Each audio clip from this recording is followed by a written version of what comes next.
how is this even possible? Like, how come this isn't too good to be true? And it's very simple. It's an inefficient market. So you can't go on the MLS or Zillow and get 300 comps on a piece of raw land.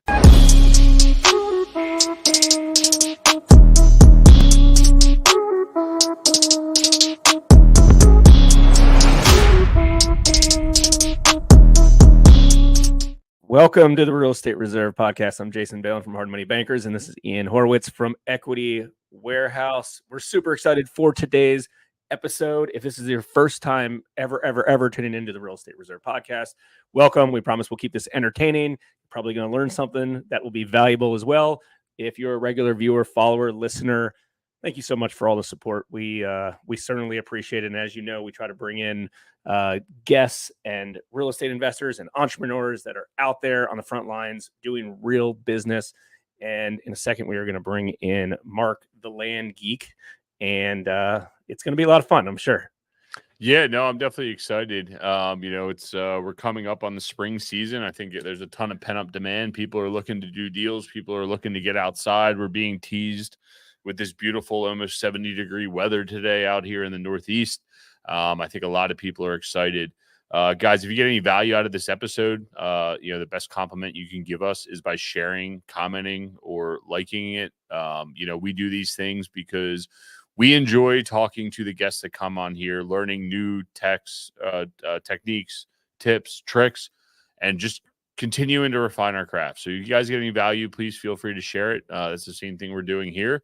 And other than that, I just want to say last night I was at the Flyers game, Jason, and upstairs there's this like beautiful broadcast booth. We were all the way up in the balcony, and the dudes were literally using StreamYard from the Flyers to broadcast, the exact software that we use to do our podcast. I just thought it was interesting. I almost walked up to them and be like, holy shit, you guys use StreamYard, but I didn't. But either way, I thought that was funny. Enough about us. And why don't we just bring in Mark, the Land Geek, because I'm going to tap out on saying his last name as well. So, Mark, what's up, brother? Ian, Jason, thank you guys so much for having me.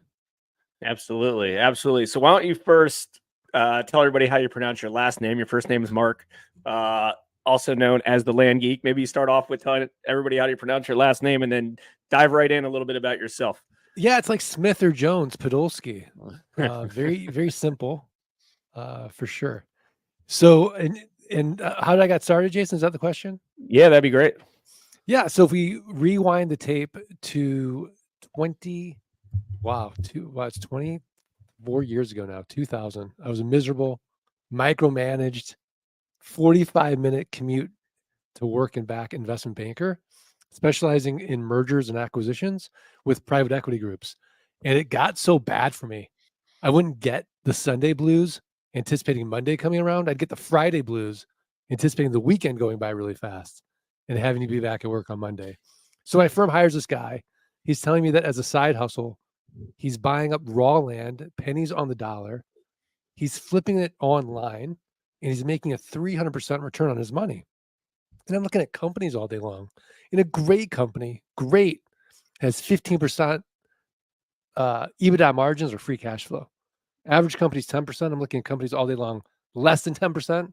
So of course I don't believe him. So I've got $3,000 saved up for car repairs. I go to New Mexico with him. I do exactly what he tells me to do. I buy 10 half-acre parcels, an average price of $300 each. I flip them online. They all sell for an average price of $1,200 each. It worked, 300%. So I took all that money, went to another auction in Arizona, which is where I live. And again, it's 2000. And there's no one in the room, and I'm buying up lots and acreage for nothing. I sell all that land. I made over $90,000 cash. So I go to my wife. I said, honey, I'm going to quit my job and become a full-time land investor. And she said, absolutely not. She's pregnant at the time too. So I said, okay. So it took 18 months for the land investing income to exceed the investment banking income. And then I quit. I've been doing it full-time ever since. Done over 6,000 land deals, and I absolutely love it. So I don't know if it's just me because we're in the Northeast and the Mid-Atlantic, but like those numbers just always and this isn't just you. This is all land investors that we talk to. Ian and I are like, how can that be? Like, where are there deals like that? How do you find deals like that? Like, And again, that was 24 years ago. That's not today, but I'm assuming, it's all relative. Like, is that a strategy that's regional? Is that a strategy that kind of only works in certain areas? Is that a strategy that nobody knows about? Like what you said seems to be too good to be true, just like you thought it was too good to be true. So how do we change those limited beliefs to our audience and maybe folks that, are just flipping houses and things like that? Yeah, such a good question, because how great would it be to avoid renters, rehabs, renovations, and rodents, right? So to answer the question, Jason, why and how is this even possible? Like, how come this isn't too good to be true? And it's very simple. It's an inefficient market. So you can't go on the MLS or Zillow and get 300 comps on a piece of raw land, right? So because of that, for rural land, no one really knows. It's the great thing about raw land. It's a terrible thing about raw land, in the sense that you kind of have to figure out your pricing and then see what the market tells you. So that's from 30,000 feet. Now let's go down to like 10,000 feet, and I'm just going to walk you guys step by step through the model so that's really clear how you could replicate this. Okay, so Ian, where do you live? I'm just outside of Philadelphia. You're just outside of Philadelphia. So let's assume that you own 5 acres of raw land in Colorado, right? And you owe, say, $200 in back taxes. And that's public information. So I see that, oh, there's Ian. He lives outside in Pennsylvania. He owns this property in Colorado. He owes $200 in back taxes. So you're essentially advertising two important things to me. Number one, you have no emotional attachment to that raw land. Number two, you're distressed financially in some weird way, because we don't pay for things like our property taxes. We don't value them in the same way. And as a result, you keep getting notices from the treasurer saying, Ian, if you don't pay your property taxes, you're going to lose that property to a tax deed or a tax lien investor. So all Jason and I are going to do is look at the comparable sales on your 5-acre parcel for the last 12 to 18 months. We're going to take the lowest comparable sale. Let's say it's $10,000, and we're going to divide by 4. And that's going to get what Warren Buffett would call a 300% margin of safety. So Jason and I are going to send you an offer for $2,500. We don't want to be like housing people. We don't want to be in the appraisal business. We're going to send you an actual offer. Now, within that offer, we're going to have contingencies so we can get out of it, right? But you accept it. Why? Because for you, $2,500 is better than nothing. Now, in reality, 3 to 5% of people are going to accept our quote unquote top dollar offer. But now that you've accepted it, Jason and I are going to go through due diligence, or this in-depth research, right? We have to confirm you still own the property. We have to confirm back taxes are only $200. We have to make sure there's been no breaks in the chain of title. There's no liens or encumbrances. And so we have this big property checklist. We're going to outsource it to our team in Jamaica. And it's going to cost us about $11 for us to do our due diligence, because they're connected to an American title company. Now, if we were investing, say, more than $5,000, we're not going to take any title risk, and we'll just close traditionally with the title company. But this is $2,500. We'll use our team. Everything checks out. We go ahead and send you a check for $2,300. We send $200 to the treasurer. We own it free and clear. And now we're going to sell it 30 days or less, and we're going to make a cash flow like a rental home. So Ian, Jason and I have a built-in best buyer. Do you know who it is? No. I don't know. Yes. Okay, go ahead. It's the neighbors. The neighbors. Yes, very good. So we're going to send out neighbor letters saying, hey, here's your opportunity. Protect your privacy. Protect your views. Know your neighbor. Now, if the neighbors pass, we'll go to our buyers list, right? If we don't have a buyers list, we're going to go to the Facebook marketplace, buy-sell groups. We'll go to the lands. We'll go to landmodo.com, landsofamerica.com, landandfarm.com, landhub.com, landflip.com. These are platforms where people buy and sell raw land. But the secret is in our pricing. So we're just going to make it irresistible. So all Jason and I are going to ask for is a $2,500 down payment for someone else to control that 5-acre parcel. And then we'll make it a car payment. Let's say $249 a month and 9% interest for the next 72 months. So we're going to get our money out on the down payment. We could go 6 to 10 months out. And then we're going to get $249 a month at 9% interest for the next 72 months. And no renters, no rehabs, no renovations, no rodents. And because we're not dealing with a tenant, we're exempt from Dodd-Frank, RESPA, and the SAFE Act. So it's a very simple game. Can we create enough land notes where our passive income now exceeds our fixed expenses, and we're working because we want to, not because we have to? All right, I gotta ask, dude. Every Jason knows every time, dude, we get mind blown. But I do want to ask real quick: when you're selling them, are you doing contract for deeds? Or are you doing? Are you actually passing the chain of title to the new purchaser? Such a good question. So there is no reason for us to go through the foreclosure process. So we're going to use a land contract. And the land contract states that we own that asset until they pay off that promissory note. Now, if they default, we keep the down payment, we keep the monthly payments. We've lowered our cost basis. They have 30 days to cure. They don't cure the default. We resell it, no cost of foreclosure. Yep. Yeah, I like that. I mean, that's the way to go. I was just hosting our mastermind event, and a friend of mine, he's doing something similar with like contract for deeds down in St. Louis area, and he's just picking up houses. And same thing, he's like, I just care about the cash flow. I get the down payment, contract for deed, and it's interesting to think that every time we get a land person on here, me and Jason's like heads just start spinning. We're like, fuck, like this is it, man. Like it's just so simple, and I guess the holdup is, we're out here on the East Coast. We're a little more densely populated, or we were for a very long period of time. I know Arizona's growing like crazy. Are you working in your backyard, in the deserts? Are we talking like where are we talking? Are you doing this nationwide? Like, what geographic location should you be looking in? Yeah, such a good question.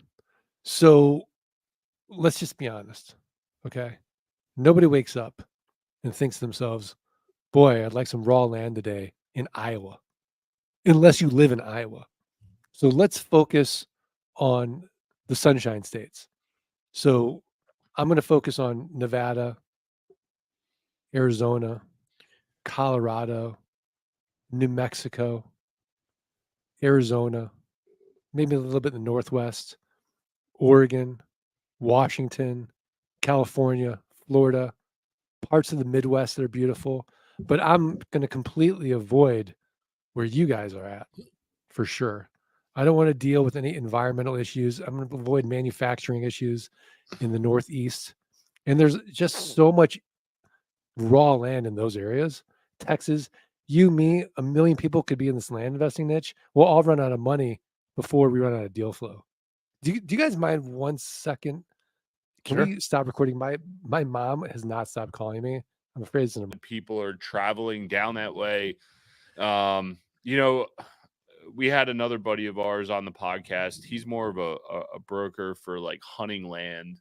And we had some conversations with him about like land, and it was the same conversation, but he does it up here in the Mid-Atlantic. He's a big hunter. So like, I understand the acreage and where he's coming from. What do you see people using this land for? Like, what's your average deal size from acreage? Are you looking to subdivide like, I know you're at the top of the food chain, so you could do anything you want. And I know your whole game's cash flow, but like, when you're searching for this land, like, what are we looking for? Are we looking for infill lots, acreage? We subdividing, path of least resistance? What are you doing with the land when you're searching for these deals? So I'm focused really on getting that asset 25, 30 cents on the dollar. I'm pretty agnostic about what it is and what it's zoned, but the reality is I'm getting those deals. I'm not going to get infill lots in Philadelphia or DC, 25, 30 cents on a dollar. I'm just not. So for me, I'm going to go 2 to 3 hours outside the nearest city. And that's where I'm going to focus on. And so that's really it. And then as far as, what I'm going to buy, it's going to be based on my budget. So if I'm listening to this, and to your point, like, yeah, I can do multi-million-dollar subdivision deals, and we love those deals. But if I'm just starting out in land, well, what's my budget? And so that's where we really want to start is where can I buy 5 to 7 pieces of land, right? And then let's just do a little bit of math and reverse engineer from there. So if I go on a website like, let's say landmodo.com, and I see, prices are going for, say, $8,000. Well, I kind of know, like, oh, if they're using, this land geek method, if I divide by 4, that's probably what I should be offering. And so if I take that and then I divide that by 5, right, then I know, okay, this is my budget essentially of what I want to pay, right? Yeah. Yeah, no, that makes sense. And I think it helps clarify because I know like when we got into commercial real estate and storage, it was like, it's like the whole nation's available to us. Sign us up, and then it's like, well, shit, this is a big ass country. And like being able to refine it, and it's sometimes what I think it's like almost like, well, I only look for infill lots or whatever. It almost helps you like distill it down. But I like that, utilizing the cash you have available to you to find what you can buy and what you trade. And it's just amazing to me how everybody can make business in such a big real estate asset class and then niche down to all these little niches. It's wild to me. Every time I hear land, I don't know why. How about you, Jay? I always get so excited, man. Yeah. It's probably because we don't have it around here. That's why, right? It could be. It could be because we haven't dabbled in that compared to other asset classes that, could arguably be said that they're headaches. Yeah. compared to other stuff. So I mean, if it's, let's just say, it's one of your students and they're just kind of getting started, and let's say they're, they have money, they want, they're trying to switch up their strategy or their the types of assets that they want to buy, and they've got hundreds of thousands of dollars, $1 million, whatever it is, they have real money, like where do you recommend them looking? It's, hey, and let's say they're around here, right? Because like we know lots of folks that are possibly looking for, and a lot of listeners as well that are probably looking for alternative investment tools.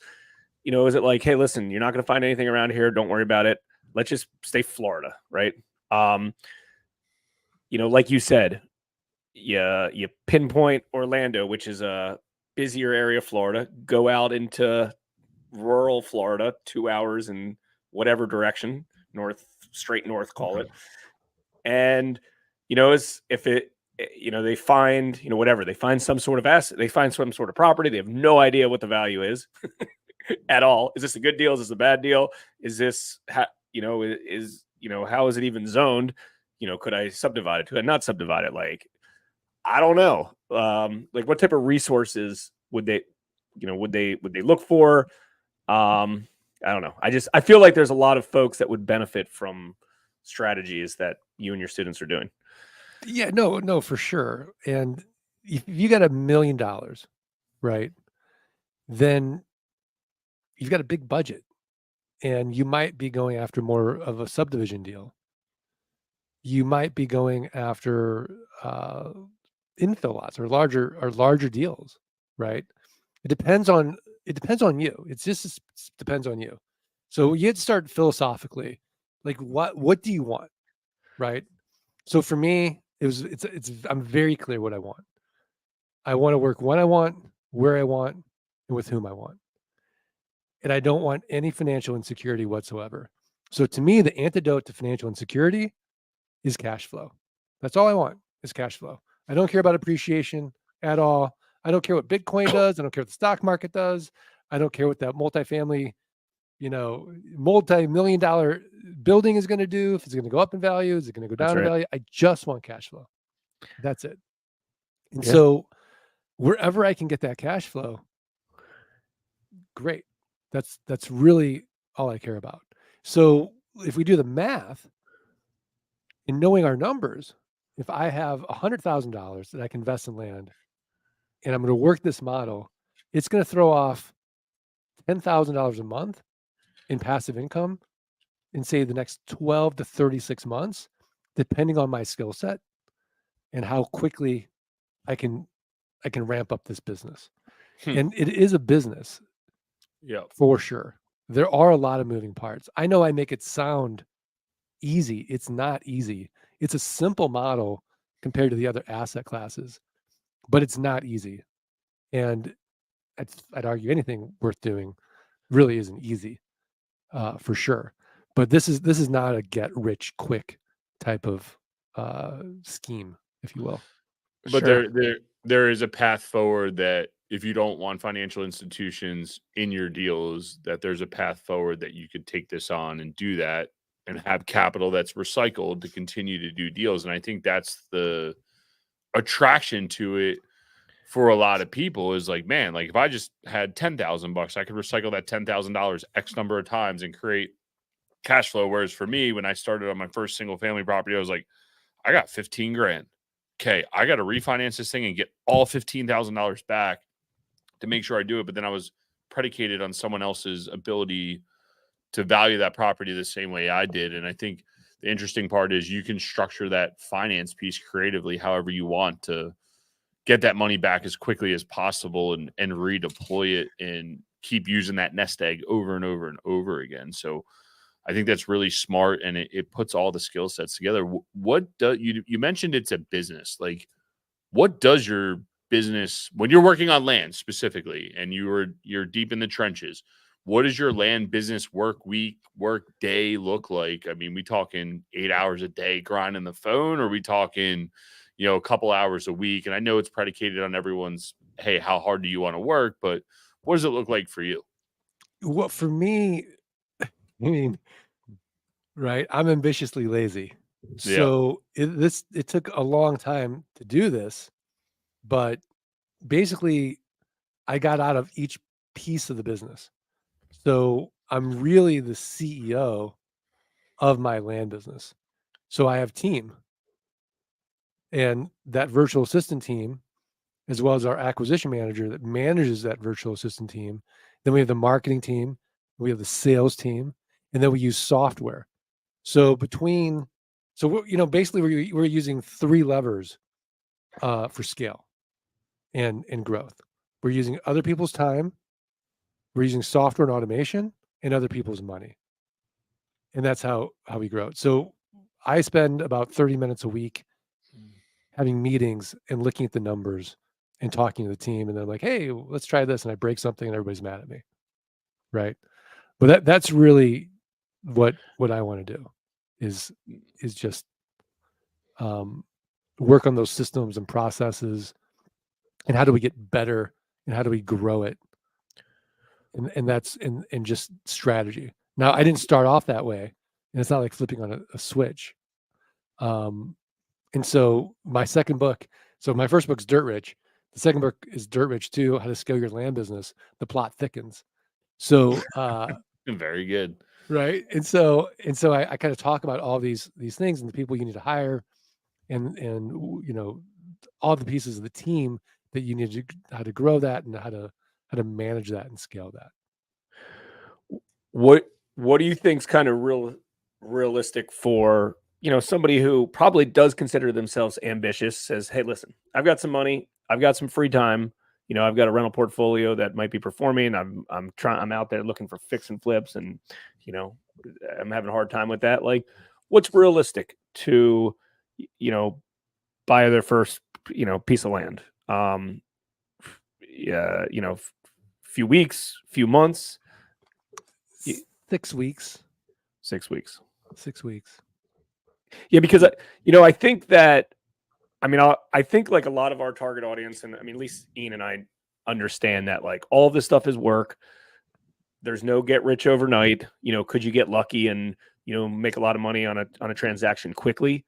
Yes, but that doesn't typically happen on your first transaction. It may, but like there's certainly deals that we've all made a lot of money very, very quickly. But that was because, we had the right resources in place and, a deal came our way, put up the capital, had an end buyer, whatever the case is. But I like kind of, and I agree with you that all I really care about is cash flow as well. As a hard money lender and a private lender, that's typically why we lend our capital out for that particular purpose, right? I don't really have any appreciation and or benefits of owning real estate through owning private loans. But I think a lot of people are more now than before are attracted to cash flow because the market's taken a huge shift upwards. And I think finally people have realized it's like, you know what, it might not continue to go up like it has. And you rode that wave in a good way, right? And everyone who purchased a property over the last 10 years probably had that property double in value if they kept it on their balance sheet. But again, maybe those days aren't over, but I think folks are looking for something that's more kind of long-term, a little bit more consistent, and realizing it's like, hey, I need to worry a little bit more about cash flow than just long-term appreciation. No, 100%. I mean, I don't want to be in a business where the fundamentals of the business are predicated on inflation or the market. I want to make my money on the buy. And I want to be able to base it on my skill set and get better in time and understand that market cycles are going to happen and there's going to be a lot of things outside of my control, but getting really good at the fundamentals that are in my control so that I can repeat it in any market. And so, yeah, I mean, I think we're going to make the real money when we see the crash, which Absolutely. and in every market's, I mean, it's just inevitable, right? I mean, we've had a very long cycle and we had it delayed because of COVID. You throw trillions of dollars into the economy and it just delays the inevitable. But Well, it's coming, whether we yeah. want it to or not, it's coming. Yeah, and I just don't know if the crash is going to be as clear cut black and white as, looking back into 2008 as it was, right? Because like people are still doing stuff, people are still finding a way to get stuff done, but like there's definitely pain points in the marketplace, and I don't think it's going to just be like, oh, everything stops today. I think it's going to be more of a fluid type crash that it's like, all right, man, like stuff's retracting hardcore. Lenders aren't lending as much, but they're still lending, right? Like we had real, like almost like physical type issues, like structural type issues to what those guys were doing when they were selling off the market, all the mortgages and everything else. This time it's more of a liquidity issues, inflation issues. Just remember when it's time to vote, as long as you vote, I don't care who you vote for, but go out and vote. And it's just, I think it's gonna be a little different this time. And last week in our mastermind, the conversation was, hey, should I go buy a business? Hey, should I go do this for cash flow, because things are checking up. They are slowing down and people are starting to say, well, is the grass greener on the other side? And I don't think any of this is like go and run. It's, hey, here's another tool in the toolbox when we're searching for storage deals or commercial assets and it has an out parcel. Well, chop it off, contract for deed, and get rid of it. Like literally, I left my mastermind and said, damn, I got 3 houses on this one property and we don't even rent them. Let's stick them up and let's do a contract for deed and create cash flow off that and keep it moving. And I think that's the importance of this conversation here. So, Yeah, what no, up? You got? yeah, I totally agree. And, in risk is when you've thought of everything, what's left over. Yep. And so like we could have never predicted COVID. Nope.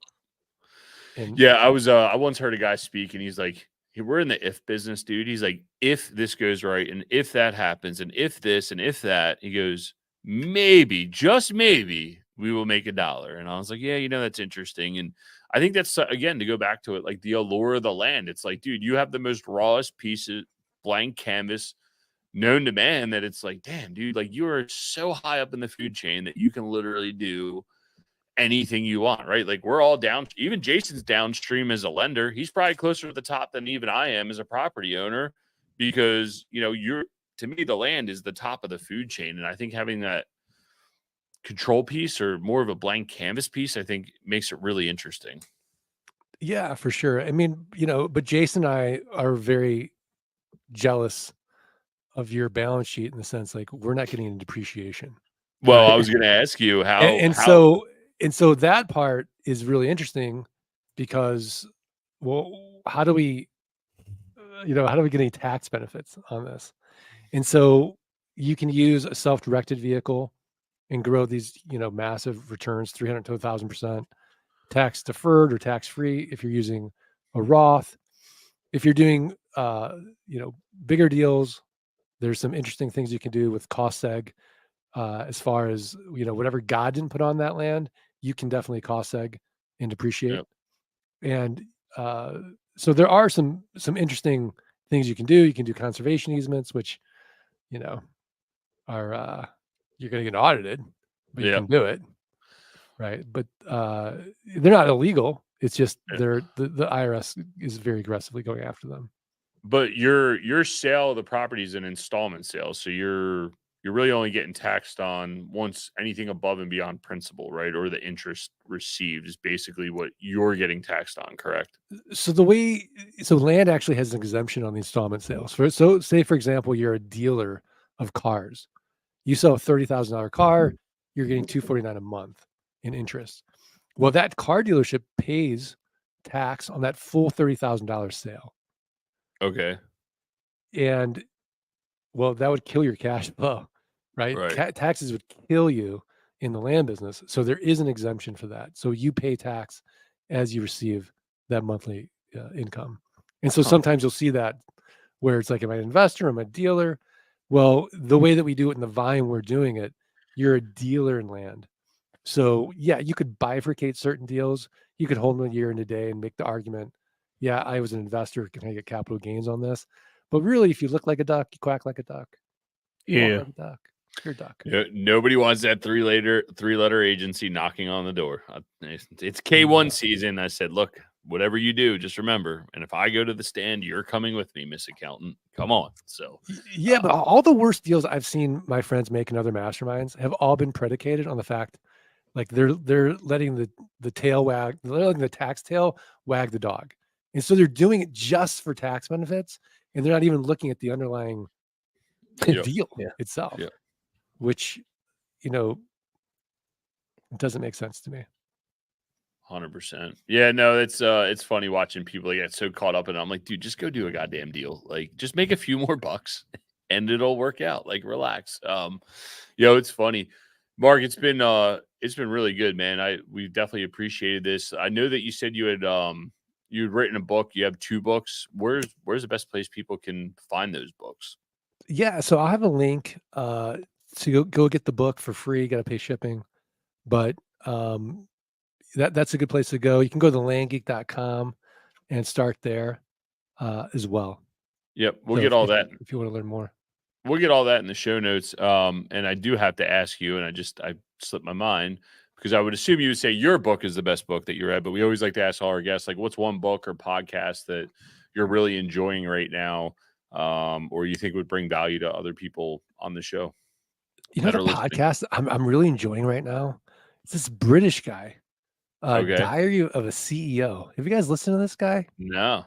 He's really big, and I don't know if it's his British voice, but he's got great guests. I'm really enjoying it. American guests or worldwide? American guests, Really? guests, British guests, everything from health, wealth, wisdom. It's fantastic. Diary of a CEO podcast. And then as far as books, I'm constantly reading. The book I'm really enjoying right now is by Dan Martell, Buy Back Your Time. Yep. And then just sort of the foundational book. I think that these 2 books combined are game changing. So if you read The 12-Week Year by Brian Moran, combined with The One Thing by Gary Keller, you could, those are big needle moving books. Yep, we would 100% agree. And I've definitely read The One Thing. I thought that one was super powerful for me. I'm going to stick 12-Week Year. I haven't read that one yet. I'll have to stick that one in my queue to get read or listened to on my walks. Mark, again, thank you. Where's the best place people can find you on the internet? I know you said landgeek.com. Is there anywhere else that they can find you if they want to reach out, talk to you, say hi, or any of that other good stuff? Yeah, I mean, the landgeek.com is a great place to start. You know, you can just Google me. I'm everywhere. Right I'm on. on all the interwebs. Yep. Yeah, that's For it. sure. That's what you got to do nowadays. You got to be everywhere. So, Yeah. Mark, we appreciate you. Thank you guys getting value out of this show. Please feel free to share it, and we'll catch you guys on the next one. Thanks for tuning in to the Real Estate Reserve podcast. Do us a favor and like, comment, and share our broadcast. It helps the algorithm and helps us spread the word too. Till next time, thank you for tuning in.